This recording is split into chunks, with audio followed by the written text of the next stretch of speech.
बहुत समय पहले की बात है। एक गांव में बिरजू नाम का एक गरीब किसान रहता था। उसका बहुत छोटा सा परिवार था। उसके परिवार में एकमात्र उसकी बेटी थी जिसका नाम लाली था। बिरजू ने बहुत ही शौक से लाली को शहर में पढ़ने के लिए भेजा था। बिरजू की बेटी लाली बहुत ही गुणवान और होशियार थी। उसी गांव में बलवंत सिंह नाम का एक लालची और बेईमान जमींदार रहता था। वह अपने जमीन गरीब किसानों को ठेके पर देता था और उस जमीन के बदले वो गरीब किसान से बहुत ज्यादा कर वसूलता था। जमींदार बलवंत सिंह बहुत ही ज्यादा लालची था। वो गरीब किसानों को बहला फुसलाकर पहले तो अपनी जमीन ठेके पर देता और बाद में किसानों से ही शर्त रख देता था। इन गरीब किसानों की भी क्या जिंदगी है।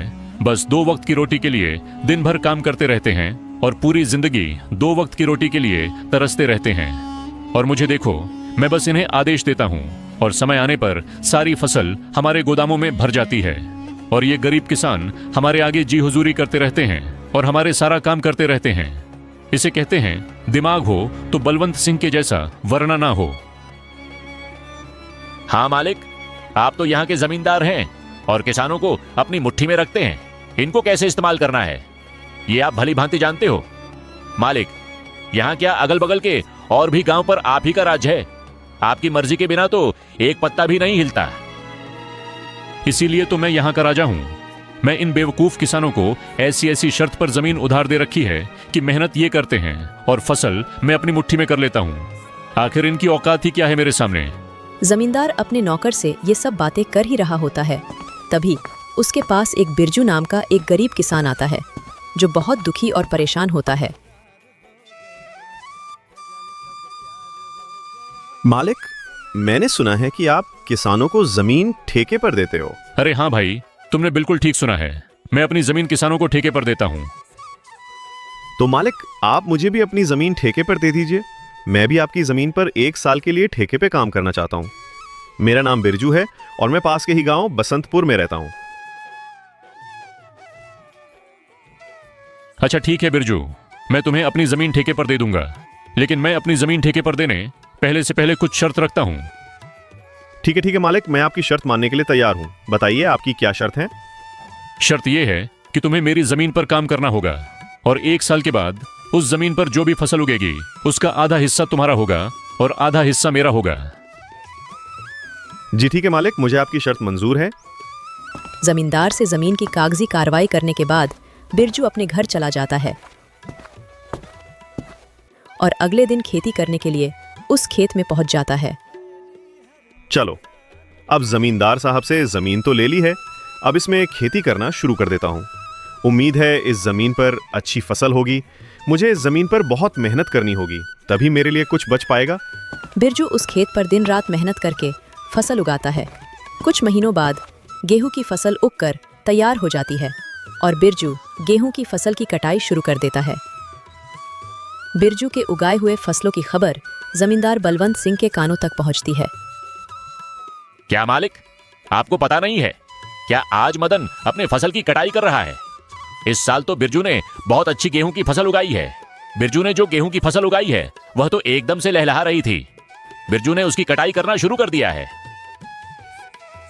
क्या सच में? यह तो बहुत अच्छी खबर है कि बिरजू आज फसल की कटाई कर रहा है। चलो चलकर देखते हैं।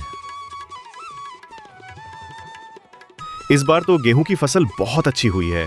अगर आधी जमींदार साहब भी ले जाएंगे तो फिर भी मेरे पास कुछ तो बच ही जाएगा।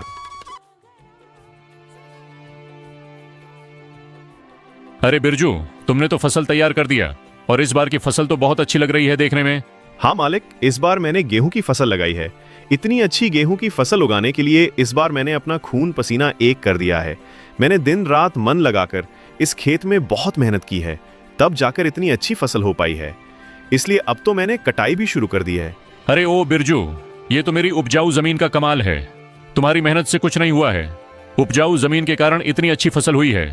तुम्हारी मेहनत हो या ना हो, फसल तो अच्छी होनी ही थी। मालिक, खेत भले ही उपजाऊ हो, अगर उसमें मेहनत नहीं होगी तो फसल कैसे उगेगी। मैंने बहुत मेहनत की है इस खेत में। ज्यादा मत बोल बिरजू, मेहनत तो किराए के मजदूर भी करते हैं। असली कमाई का हकदार तो वही है जिसकी जमीन है। शर्त के मुताबिक जल्दी से मेरे फसल का आधा हिस्सा निकाल। चल जल्दी कर, मुझे बहुत सारे काम है। मुझे वापस भी जाना है। ये कहकर जमींदार बिरजू से सारी गेहूं की अच्छी फसल लेकर चला जाता है और खराब फसल बिरजू के पास छोड़ देता है, जिसे देखकर बिरजू मायूस हो जाता है। हे ईश्वर, इतनी जी तोड़ मेहनत करने के बाद बस इतनी सी फसल मेरे हाथ आई है। हम गरीबों को लोग ऐसे ही लूटते हैं। इतनी मेहनत करने के बाद भी हमारे हाथ में कुछ नहीं आता है। हे ईश्वर, कब मेरी अपनी जमीन होगी? बिरजू इसी तरह अपनी जिंदगी काट रहा था। कुछ महीनों बाद बिरजू की बेटी लाली, जो शहर पढ़ने के लिए गई थी, वापस गांव आ जाती है। वापस गांव आने पर जब उसने गांव का नज़ारा देखा तो उसे बहुत दुख हुआ।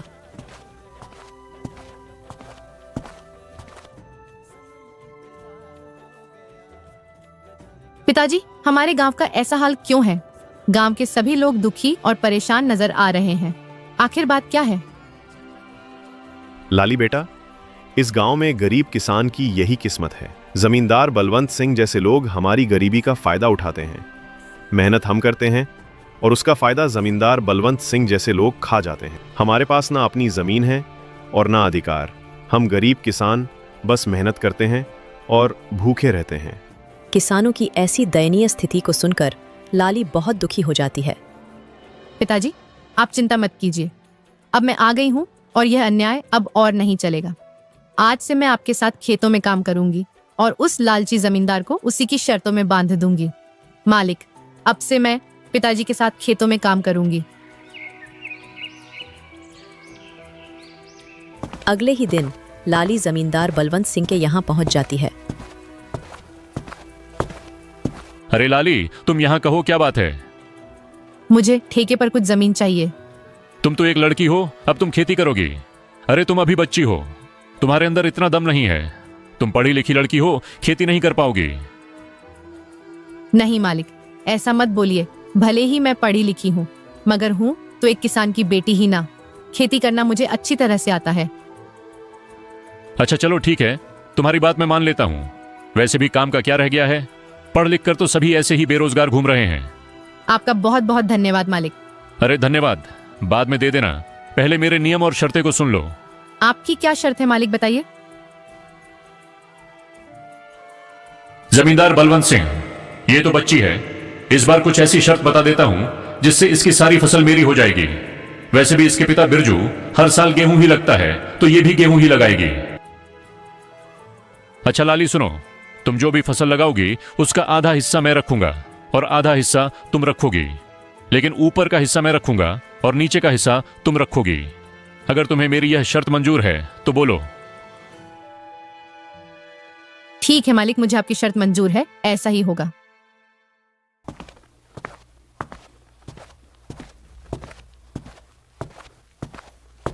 अगले दिन से लाली अपने पिता के साथ खेतों पर काम करना शुरू कर देती है।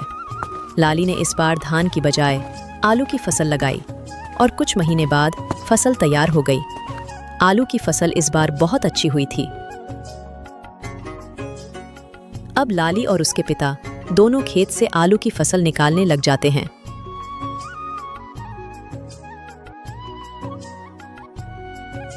फसल की खबर मिलते ही जमींदार बलवंत सिंह लाली के पास आता है।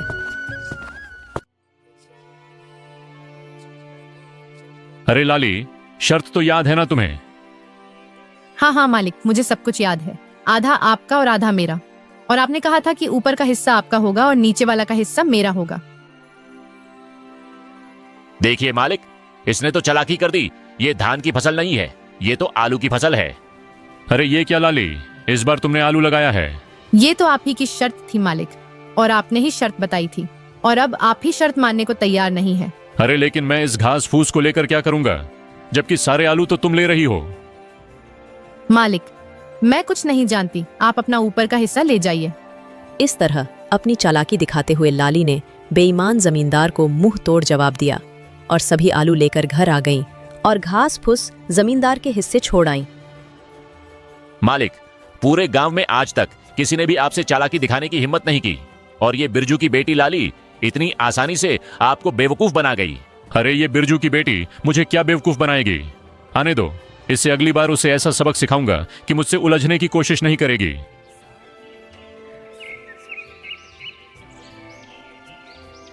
कुछ दिनों के बाद लाली दोबारा जमींदार के घर जाती है।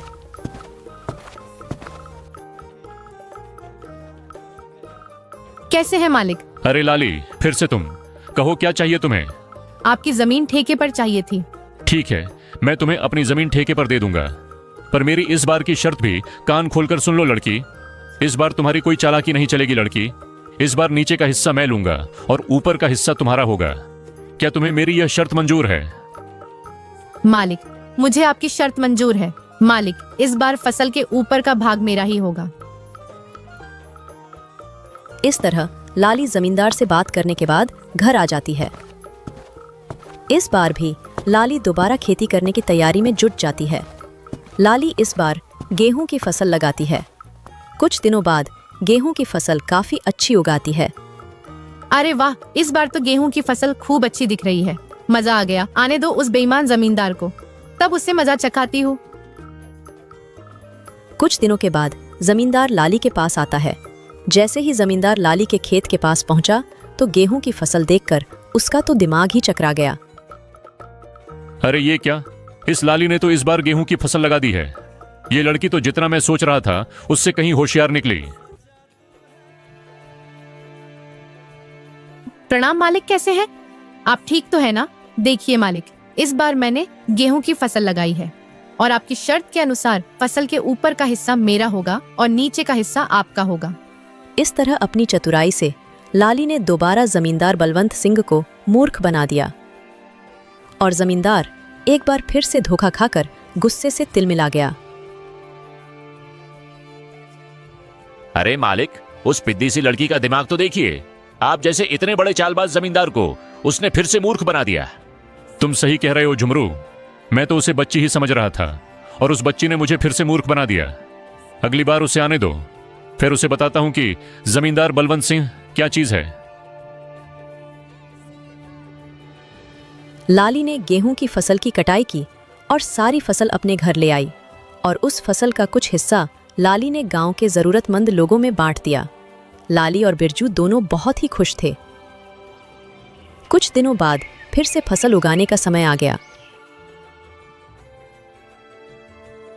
चलो उस लालची जमींदार से आज फिर से मुलाकात करती हूँ और उससे ठेके पर जमीन लेकर फिर से फसल उगाती हूँ और देखती हूँ कि इस बार वह जमींदार शर्त में अपना में कौन सा खुराफाती दिमाग लगाता है। ये सोचकर लाली ठेके पर जमीन के लिए उस जमींदार के पास फिर से जाती है। अच्छा, तो तुम मुझसे मिलने के लिए फिर से आ गई। देखो लड़की, तुम मुझसे ज्यादा होशियार बनने की कोशिश मत करना। मैं भी जमींदार बलवंत सिंह हूँ। मुझे होशियारी नहीं आती है मालिक, मैं तो एक गरीब किसान की बेटी हूँ। होशियार तो आप लोग हैं जो गांव के गरीब किसानों की मजबूरी का फायदा उठा रहे हैं। अपनी जुबान पर काबू रखो लाली। ये तुम क्या बोले जा रही हो? जिस काम के लिए आई हो वो बात करो। यहाँ ज्यादा ज्ञान बांटने की जरूरत नहीं है। ठीक है मालिक, चलिए काम की बात करते हैं। मुझे इस बार भी आपकी जमीन ठेके पर चाहिए। बताइए मालिक, इस बार आपकी क्या शर्त है? हाँ, शर्त तो है। तू खुद को बड़ा होशियार समझती है ना लड़की। इस बार फसल का ऊपर का और नीचे का हिस्सा मेरा होगा और बीच का हिस्सा तेरा होगा। अब बोल, क्या तुम्हें मेरी ये शर्त मंजूर है? बिल्कुल मंजूर है मालिक, जैसा आप कहें। अच्छा ठीक है मालिक, तो अब मैं चलती हूँ, मुझे फसल उगाने की तैयारी भी करनी है। लालची जमींदार की बात मानकर लाली अपने घर चली जाती है और वो फिर से फसल उगाने की तैयारी में लग जाती है और इस बार वो गन्ने की फसल लगाती है। लाली ब्या, इस बार तुमने खेत में कौन सी फसल लगाई है? पिताजी, इस बार मैंने गन्ने की फसल लगाई है। फसल काफी अच्छी हुई है। इस बार भी आमदनी अच्छी होगी पिताजी। ये तो बहुत अच्छी बात है बेटा, तुम बस ऐसे ही मेहनत करती रहो। कुछ महीनों बाद लालची जमींदार और उसका नौकर दोनों लाली के पास आते हैं। मालिक, इस बार तो लाली का दिमाग ही चकराने वाला है। इस बार तो आपने शर्त ही ऐसी रखी है, ऊपर का हिस्सा आपका और नीचे का भी हिस्सा आपका। तुमने बिल्कुल सही कहा झुमरू। इस बार मैंने अपने दिमाग का 100% उपयोग करके ब्रह्मास्त्र छोड़ा है। मैं भी अब देखता हूँ वो किसान की बेटी लाली कैसे बचती है। इस तरह दोनों बातें करते हुए खेत के पास पहुंच जाते हैं और जैसे ही वो खेत के पास पहुंचते हैं तो देखते हैं कि इस बार लाली ने गन्ने की खेती की है। मालिक, ये लाली तो आपकी भी अम्मा निकली। देखिए जरा, इस बार उसने कौन सी फसल लगाई है। अरे ये क्या, इस लाली में तो इस बार गन्ने की फसल लगाई। अब बताओ भला, ऊपर का और नीचे का हिस्सा मेरा होगा और बीच का हिस्सा उसका होगा। मतलब इस बार भी मेरे हिस्से में घास फूसी आनी है। मैं इस बार भी बेवकूफ बन गया, मान गया इस किसान की बेटी के दिमाग को।